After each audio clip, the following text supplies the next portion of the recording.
Hi, George. Hello, Stella. Thank you so much for the invitation. Thank you for joining the interview. I'm so happy to have you.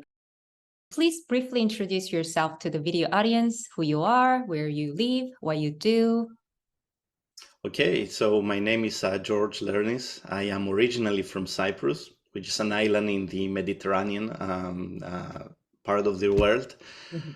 And I grew up with traditional percussion. I grew up in Cyprus, of course. I was born and raised there. So my first exposure to music was traditional music, meaning Middle Eastern traditional music with a lot of influences from the Byzantine Empire, the Ottoman Empire, Cypriot traditional music. I also, of course, fell in love with jazz and early in life. So I started studying jazz as well as a kid. That led me to the United States, right? I came here to study at the Berklee College of Music.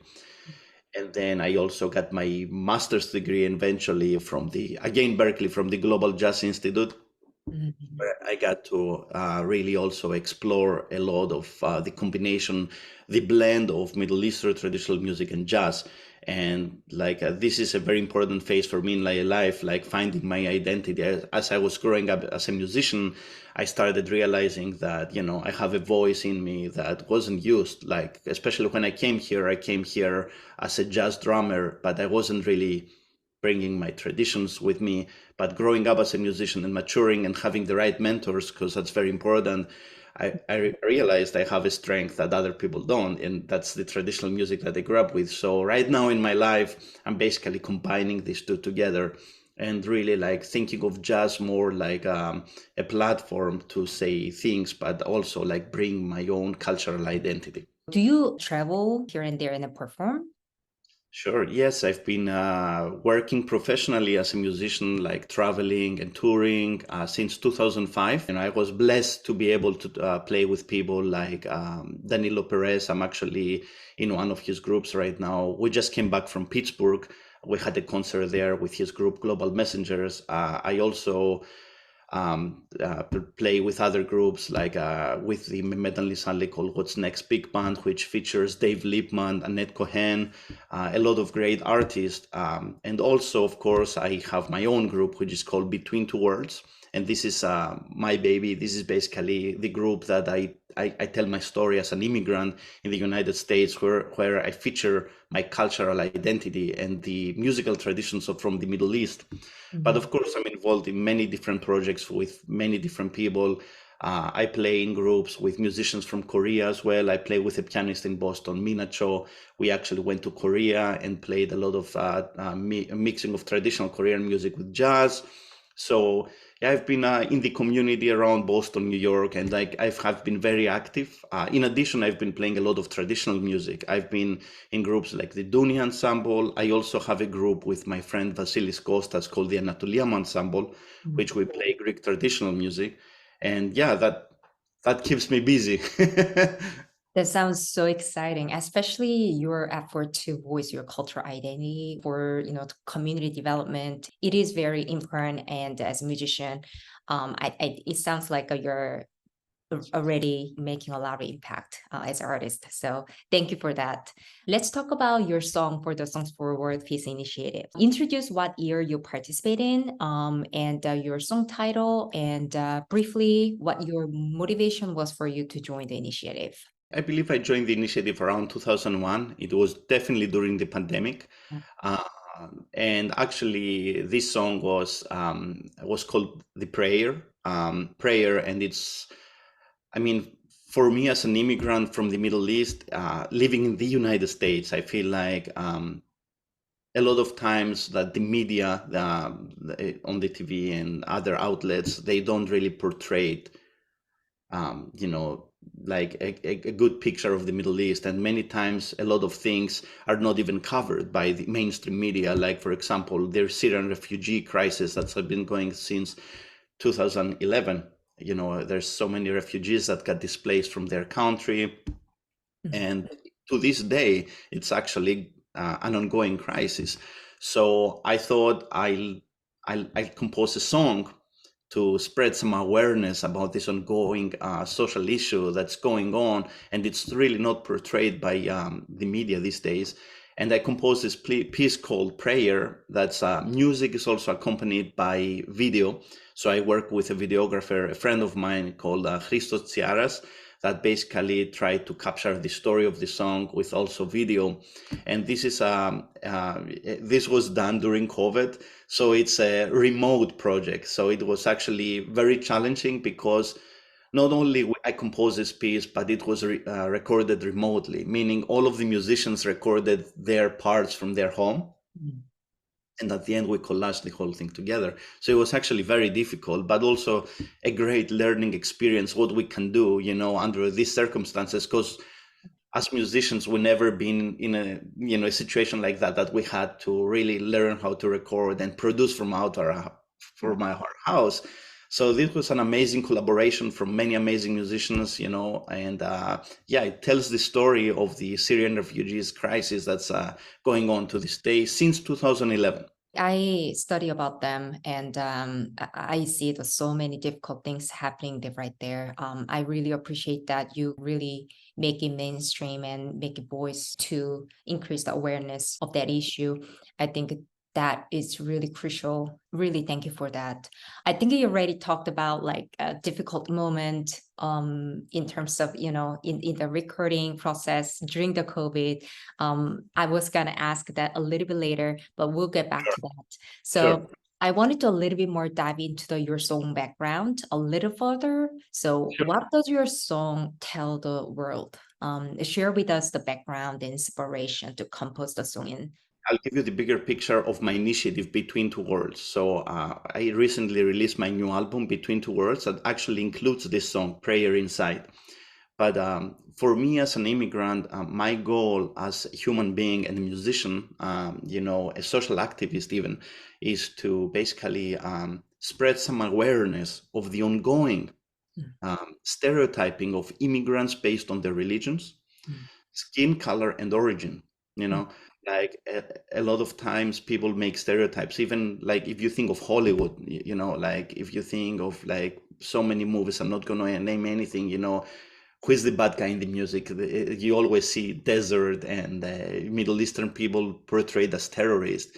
But we tend to forget that, we have a rich culture, musical culture, so many amazing traditions, so many things originated from the Middle East, even from Greece, like philosophers, the Byzantine Empire, the Ottoman Empire.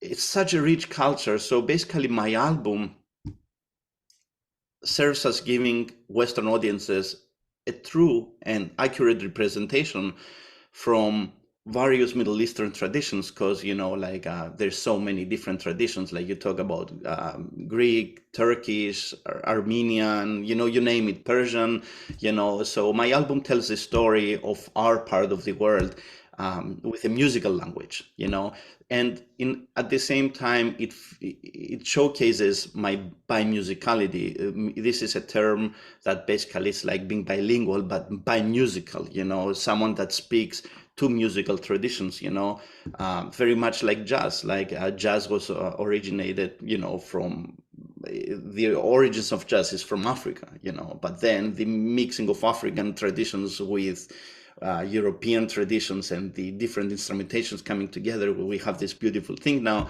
I mean, same thing for me as a person of Middle Eastern, Mediterranean origin, like I try to showcase that, the combination of jazz with my traditions, and at the same time promote my initiative, which is spreading the word and giving a better representation and respecting all immigrants, from all over the world.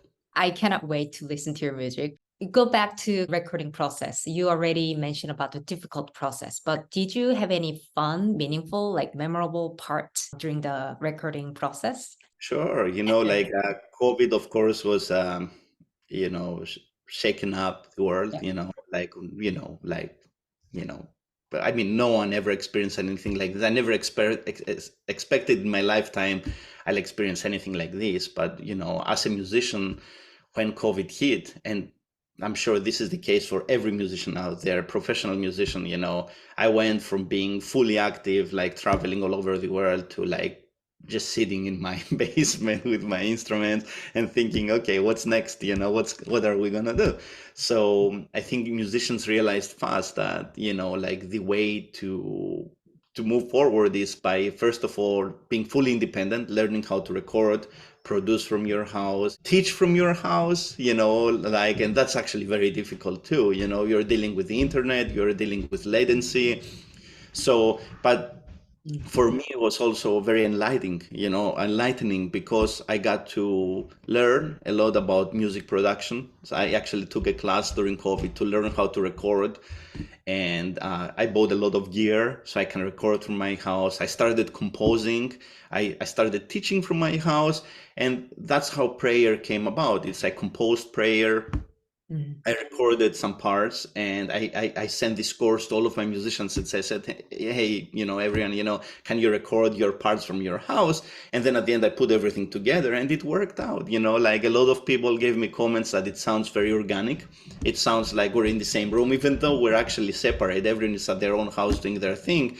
So it was a great experience. I wish COVID never happened, but it did. And for it was like we learned a lot from it, and we gained a lot from it too. So for me, like learning to record and being independent and realize some of my strengths that I didn't realize I have was amazing. As a musician colleague, you're so resilient, isn't it? Like when I see, including you, that when we see the artists and musicians, we all went through a lot, but at the same time, we are very resilient. We teach us, and we are grateful for the resources that we have, and that we create something that really impact the world. So that's wonderful to hear that, George. How did your song and your participation in the initiative positively impact you?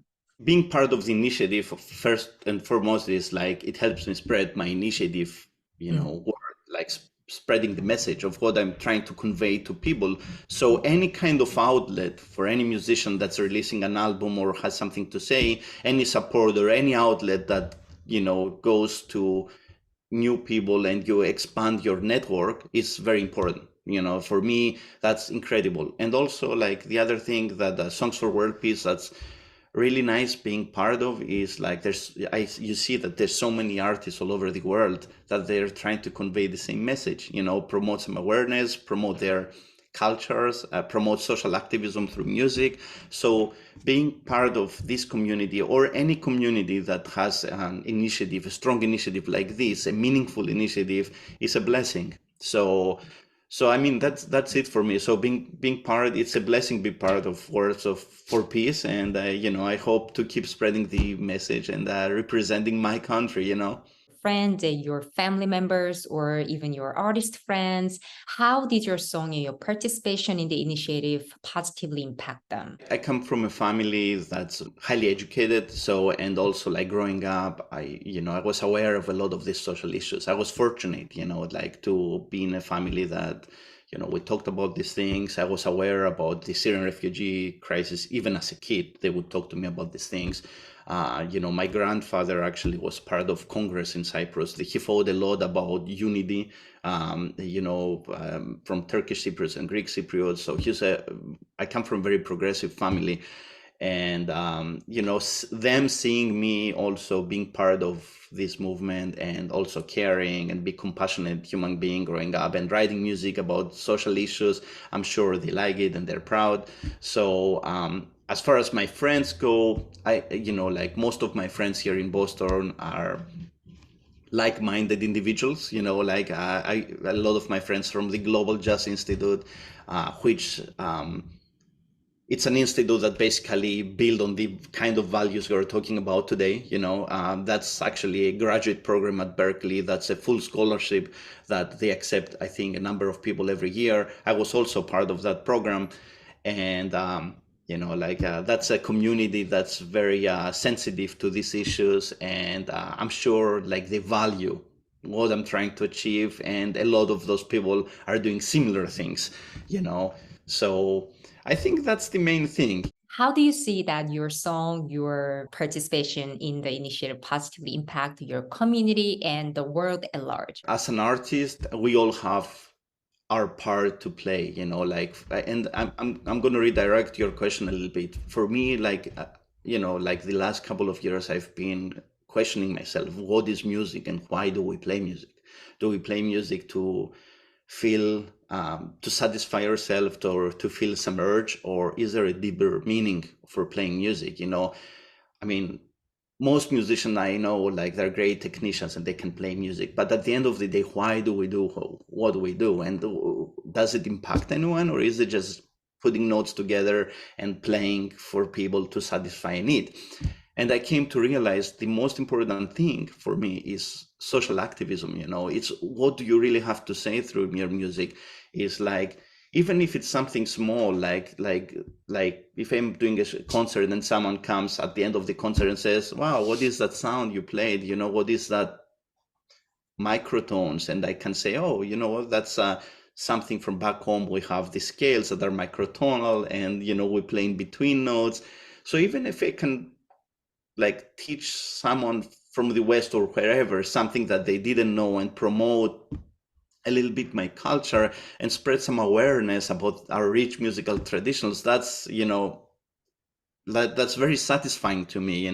So for me, like, music is an initiative, like, basically, like, fighting for a community, like really telling the story of people that cannot tell their story, or people have they're not, like their story is not conveyed in the social stream media. So as a musician, the biggest impact for me is to spread some awareness about ongoing issues, like I mentioned before, stereotyping of immigrants based on their origins, religions, and skin color. And if that's, for me, that's doing it through music, because that's my strength.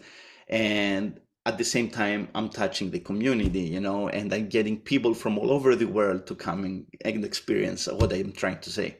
I'm sure that your music and all the efforts really, really will not in vain. And then we are honored to have you as a Songs Forward artist. So please keep the hard work. Let's visit some challenges. It's a reality. We have all the passions. We have a lot of ideal work that we want to achieve. We have objectives and goals, but sometimes it is the reality that we face, right? So if relevant to you, like, what are the challenges for you to be involved in the social change, right, as artists? How could us as a Songs for World Peace help you? One of the challenges, like, for me, composing this album and try to convey my message is trying to avoid exoticizing, like, my traditions. Like, a lot of times, and this is something that I think a lot when I was composing this album, is I'm like, how can I convey my message and bring me my musical traditions, but at the same time being respectful and giving an authentic representation of these musical traditions. So a lot of time as musicians, when we compose music and we pick from different cultures, it's very good to have a good understanding and a little bit of knowledge of these traditions before we put things together. So for me, while I'm trying to fight for spreading the message of stereotyping for immigrants, I didn't want to unintentionally do the same thing through my music, because sometimes you might have the right intentions but be composing music, but at the same time exoticizing and stereotyping someone's tradition through music. So for me, while I was doing this project, I tried to really like have a very good understanding of these musical traditions. And one of the things I did is I started learning a melodic instrument. I started learning the santur, which is a Persian instrument, and it's a dulcimer microtonal santur. So I started studying makam, really learning the microtones of the Middle East. And while doing that, I was also composing my jazz album at the same time and putting these two together respectfully to get at the same time making these intercultural connections. That was my biggest challenge, and I believe I did a good job, like being respectful of both the jazz traditions and the Middle Eastern traditions. And then my other challenge, of course, was really like spreading out the message. And I was fortunate to have a very good PR agent in New York that she helped me get some reviews from albums, from magazines and different outlets. And that helped a lot. But to this day, like it's difficult as an independent artist to promote music and tell your message. So for me, words, your initiative can basically really like tell my story to the mass audiences, and then that would be very helpful for me, like really spread the word and find other individuals in this field that are compassionate for these issues to get together and network. Just why I'm hearing all of what you're doing, just find the balance and respectful way that you can actually combine those traditions. Like that's really awesome. And again, I cannot wait to hear your music. Our initiative, it's a mass platform that all the global artists that just come together for the one initiative. And it has been powerful. What would be a potential impact that you and your music and work you do could make the world a more peaceful place? Like I mentioned before, for me, Right. the most important thing is to promote awareness on the ongoing stereotyping of immigrants based on their religions, Right. skin color, and origins. And like, if I can achieve like even a little, if I can achieve that in any way, like even get someone to really appreciate our musical traditions and give a broader representation. And I mentioned this before, of course. I mean, that would be very satisfying for me. I think that's the main thing I'm trying to achieve through my album. And I know it's a short answer, but it's straight to the point. That's truly my goal and the heart of my initiative. And I know it's not an easy thing to do. It's easy to say this, but and it's gonna take a lot of work to do this, and it's not something that I can do alone as an artist. I think what we're trying to do as a community of musicians and artists from different fields, dancing, theater, whatever kind of art you do, is like we all need to come together from different countries and spread this message. It cannot be done by one person, but there's a lot of people right now spreading the word, and promoting their musical traditions and cultures, and like giving the Western world a better representation, and in general the world. So I think it's already happening. I mean, there's already a movement in place that's doing exactly that. And I think like your organizations, what it does is really getting more people from different fields to join this movement, and we are expanding this movement. So the more musicians and artists we have like in this and like really going for it, we're gonna have a bigger impact to society. This is space that you can actually promote upcoming releases, events, and performance, and your goal and objectives as an artist. Sure. I mean, my album has been released a year and a half ago. It's called Between Two Worlds. You can find it on Spotify or on any digital platform, even under my name. If you put George Lernis, would love for you to go and check it out. There's videos on YouTube you can check out. Also, I was blessed and fortunate to have the legend John Patitucci playing my album on bass, which was unbelievable. When I was studying at Global as a student, graduate student, I asked him if he would be down playing in my album, and he, of course, said yes, which I'm blessed and thankful. So please check it out. Lernis Music is my Instagram, and then I have a Lernis Music profile at Facebook as well. That's my artist page. We're really happy to get to know you better at this time. So again, Likewise. thanks for joining the interview, and I hope everything really goes well with you, and good luck with everything. Thank you. Thank you so much. Thank you.